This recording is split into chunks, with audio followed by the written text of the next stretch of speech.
6 की power 20 multiply by 7 की power 10 multiply by 15 की पावर 25 में अभाज्य गुणनखंडों की संख्या यानी कि नंबर ऑफ प्राइम फैक्टर निकालना है, क्या होगा?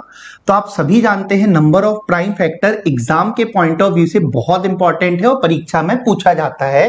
तो इसको निकालने का एकदम आसान तरीका सीखते हैं।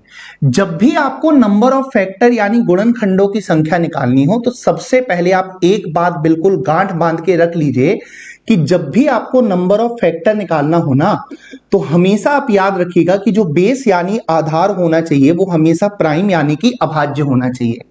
तो बेस प्राइम होना चाहिए। अब आप यहां पर देखिए बेस है 6, क्या 6 अभाज्य संख्या होती है? तो आप बोलोगे सर 6 अभाज्य संख्या नहीं होती।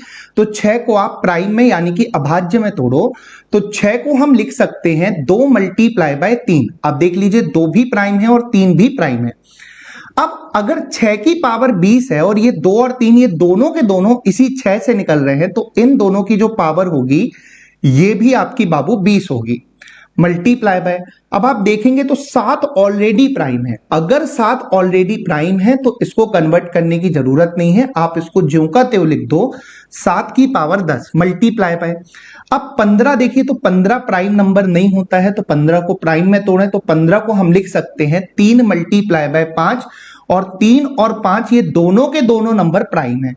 अब अगर 15 की पावर 25 है तो इन दोनों की पावर जो होगी 25 होगी क्योंकि 3 और 5 दोनों 15 से निकल रहे हैं।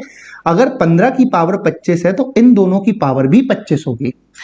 अब नंबर ऑफ प्राइम फैक्टर यानी कि अभाज्य गुणनखंडों की संख्या के लिए आप कुछ ना करें, केवल इनकी जो भी घात है ना, बेस पूरा प्राइम बन गया है तो नंबर ऑफ प्राइम फैक्टर के लिए इनकी जो भी पावर है आप बस उसको जोड़ लें तो आपका क्या होगा, अभाज्य गुणनखंडों की संख्या निकल जाएगी। जैसे 20 और 20 कितना हो जाएगा बाबू 40 प्लस 10 और प्लस 25 और 25 कितना हो जाएगा 50।